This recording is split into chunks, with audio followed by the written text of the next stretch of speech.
Why did I have Laurent? Is that your formal name? No. Or is that Henry's phone? Probably. E-N or A-N? E-N. Yeah, okay. Yeah, Thanks. yeah. Or perhaps we write it down incorrectly. We'll go back. No, and I prove typo which all one the it time. is. Typo. Lawrence. No, I don't want to call you by the last, Yeah. wrong first name. Well, we appreciate you coming in this morning and are eager to learn a little bit more about your qualifications and your background. What I'd like to do is just go through a few kind of general questions, and then Mr. View will come through with some questions that relate specifically to kind of the clinical portion and more of the technical type questions that we have as it relates to the position. So why don't you start by telling us a little bit about why you've chosen the degree that you have, and what is it about this job that is of interest to you? Well, I just really love helping people. I have known in public schools growing up, I've known a lot of kids with a lot of family problems and home problems that I was blessed to just know those people and help them out while I was growing up, just to be their friend there and, you know, just witness everything. But for now, I would really like to just help them grow as adults. You know, adults who are stuck in whatever they went through as children, or what they're currently struggling through because of maybe biological issues, or, you know, new addictions because of traumas or whatnot, you know. So. Tell me a little bit about your work experience. Well, I've worked in the food industry, and I've worked in retail, and I've had practicums here and there, and it's just been a lot of just social interaction with people, but no psychology really in the background yet, because I'm currently in school, in college, so. Tell me one of the greatest lessons you've learned in your work experience. Well, I've learned that customer comes first, and also to always go to the supervisor whenever something goes wrong, and to try and help out the situation as best as I can, and to know as much about my job as best as I can to help those situations.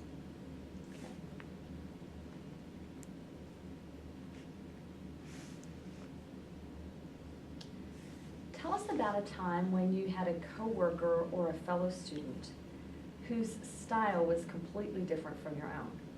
And tell us, you don't have to tell us who it was, but just tell us a little bit about the style or the situation, and what kind of challenges it created for you and how you resolved that or dealt with it. Well, me personally, I just go with the flow. I kind of just, you know, I make sure that it stays professional, but also,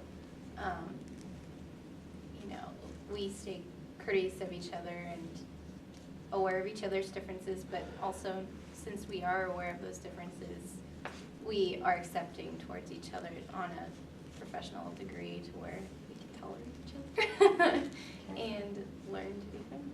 So tell us about a time when you were dealing with someone that had a different style and how their style was different and what you did to handle it. Well, you mean personality-wise, or just overall a completely In different whatever- person? What do you Well, yeah, in terms of interacting with someone else, when you just went, dude, I just don't get them. I don't, you know, or man, I don't understand why they do things that way. Mhm. So it could be personality, it could be work style, you know, it could kind of manifest itself in a number of different ways, Okay. but a way that frankly just kind of grated on you, Mhm. you know, because it was different from your own, or one, maybe a style that you didn't admire or respect, and what you did to handle it. Well, if I was around it enough, I would probably adapt to it to where I would know how to interact with them, and to a healthy degree. Or I would probably bring up whatever would be a major problem or a major confusion, and I would bring it up in a calm, reserved way to where it wouldn't be aggressive towards them. offensive.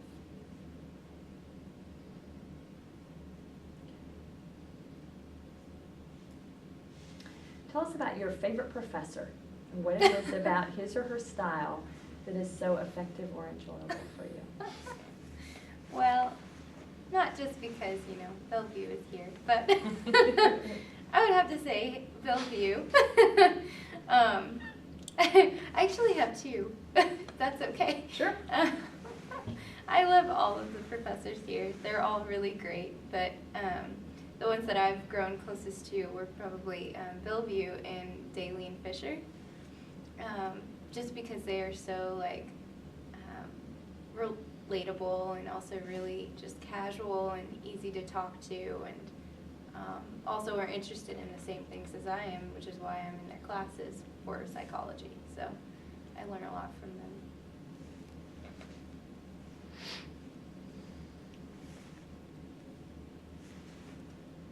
When you consider the possibility of this job, tell us what creates the most apprehension or nervousness for you in life. When you think of the job, what is it that you think, oh wow, I'm not sure about that part, or oh, that part, I get nervous when I think about that part. Mm-hmm. Maybe to where approaching a problem becomes, for certain people, a huge issue to where either maybe they could get violent because of their history, or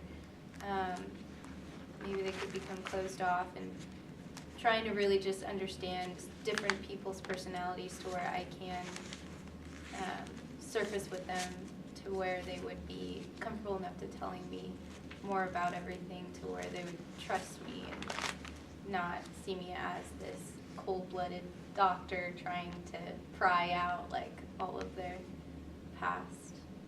Okay. Bill, did you have some clinical questions? Yeah, I just wanted to ask you really one question. Tell me about, I know you will have a bachelor's degree soon, but tell me why you think you're qualified to help people in need. Well, I personally feel like I've always had a softer heart towards people who just seem in a rut or feel stuck, or to a degree like that, to where I would just have a natural feel to where I would want to help them out of their misery at least, or give them different solutions, or help them think of different solutions to where they can be happy people again, because we all deserve that. So. Mm-hmm. So you feel personally that you want to help people. Yes. What qualifies you to do that?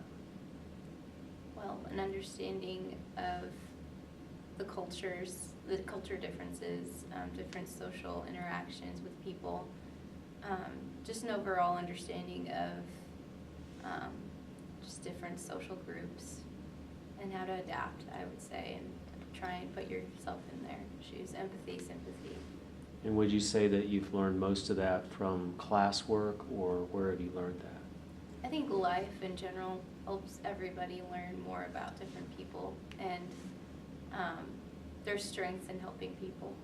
So. And what life events have taught you how to do that? Can you name some? Well, interacting with people who have had different lives than myself, like kids who have been molested or abused in any way, drug-wise, alcoholic, name it, any modern day issues. So where have you done that? I would have to say either when I help out in community service, volunteer work, or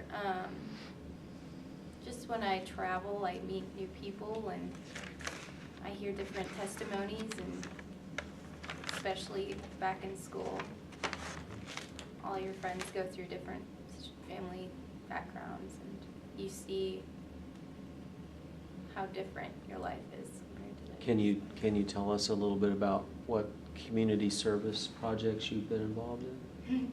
Well, I've been involved with a lot of church volunteer work with my church, just helping out communities, like helping them with landscaping or just helping them clean up their houses, and really just talking with them, giving, you know, them that chance to come back into the community with us, and, you know, because that's what a lot of people want to do. They want to know what's going on, they want to know, but sometimes they don't always have, they think they don't always have access to it or resources into getting to know more of who's around and who can help, Okay. so. Is there anything else you want to tell us before the interview is completed? And Ms. Julie has Well- another question. I've also been involved in Circles. Oh, what's Um, Circles? It is a organization that helps out of people in poverty get out of poverty, basically. So Wow. helping their family situations, giving them new hope and knowing that they are not stuck in their financial ruts, and letting them know different resources as well, like to reach out to for jobs or career opportunities, different various things really with. So what position did you work for Family Promise or I mean, Circles? Or, I did for Okay. my practicum in school, so okay, I got to see a little bit of a background in that. Saw a lot of paperwork, but Mhm. because a lot of it was confidential, but what I did see was very real, and I really did see how much the organization really helped out. It was a nonprofit organization, so, and it's ever growing. okay. And what would, who were you responsible to there in that program? Did you put them on your reference list? No, it was Audrey. I'm sorry, I forgot all those, Okay. but Well, if Audrey was here, what would she say about your work at Circles? well, I think she would say that it was a good help to her in the whole program, just being there and being a listening ear and helping out with all of the events that they had, so. Why do you think you're the best qualified person for this job? Well, I feel that, okay, is it okay if I bring in my faith? Well, I personally feel that God has put it on my heart to help people, whether it be through, through Christian, biblical way, or just in life in general. I always feel that tug to where I need to listen to people who feel like they are never heard. And I really want to just hear out of their own mouths through talking to me, just like, this is my 5 ways that I can get out of this, because I've talked I've shared so much with you personally, and I'm gathering through all these questions that this is where I need to be at right now, You've talked a lot about helping people. Mhm. And in this profession, there are times when you will do all you can do, Mhm. and the resolution that you're looking for does not come. It doesn't click for the person, or they're not willing to break habits that are detrimental to themselves, or they stay in that rut that you referred to. Mhm. Tell us how you will process that.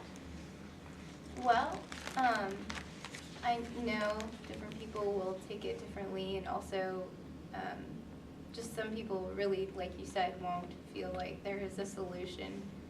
And I'll feel sad for them, but also know that I did all that I could and that they were heard, and hopefully it benefited them as much as it did me. And I know that I can always just know, okay, well, that was said to them, and they've realized what this was, so.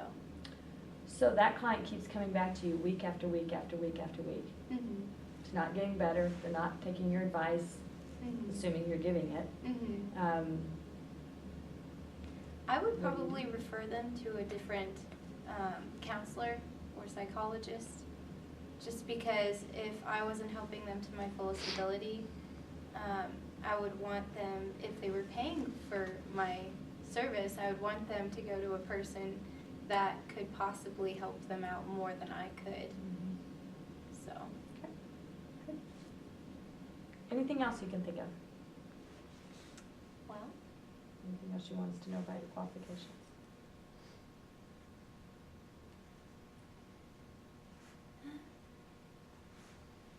I think that's it. Okay. Okay? Do you have anything else? No, I think that's it. Thank you for coming in today. Thank you for letting me come in and talk to you, Thank you. It's nice to meet you. It's good to meet you too. Thanks.